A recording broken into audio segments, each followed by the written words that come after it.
2 months ago, my family made it crystal clear where I stood by formally uninviting me to my own sister's engagement dinner.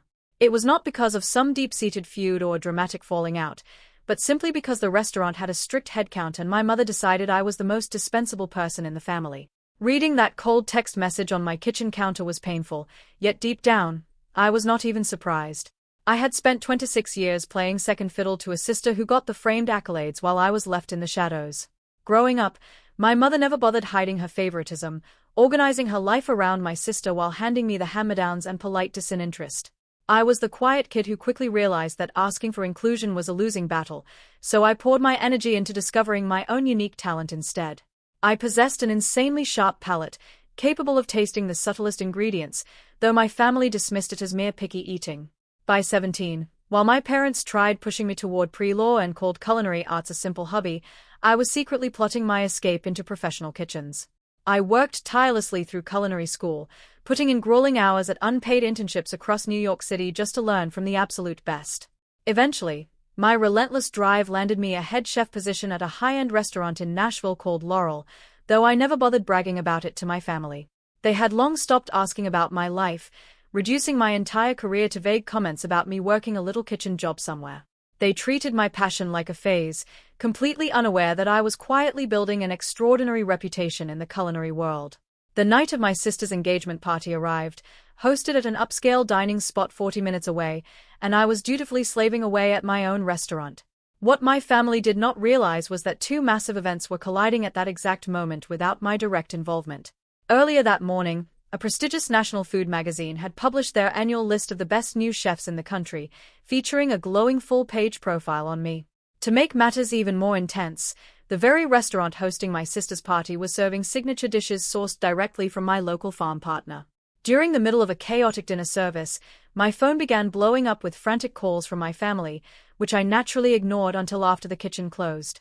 Stepping outside in my chef whites, I finally called my grandmother back, only to hear her voice trembling as she read my national profile out loud. She was crying happy tears, confessing that she finally understood what I actually did for a living after all these years. That was when I learned about the utter chaos that had unfolded at my sister's engagement dinner just hours prior. According to my cousin, who gleefully leaked the details, the entire dinner went off the rails when a high-profile guest read the menu notes.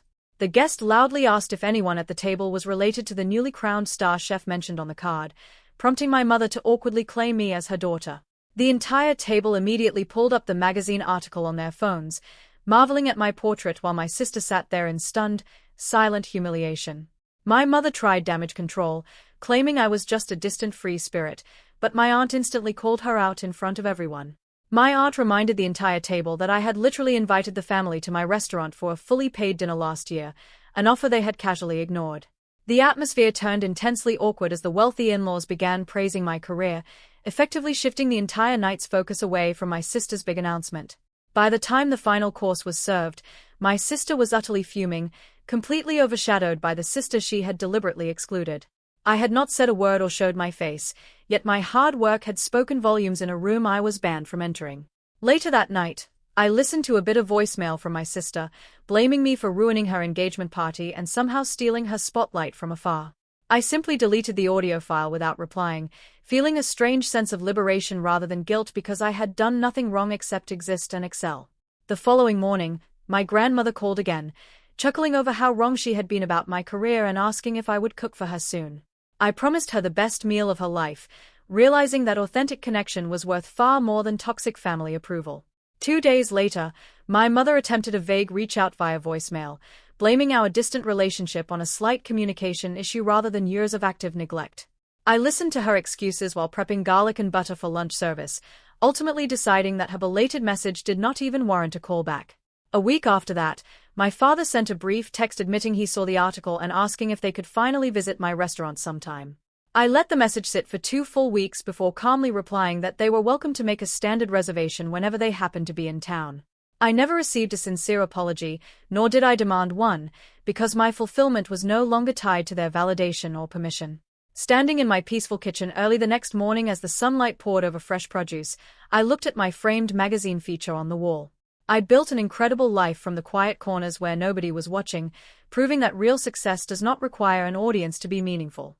You do not need an invitation to shine in the rooms you built with your own two hands, and that realization is absolute freedom.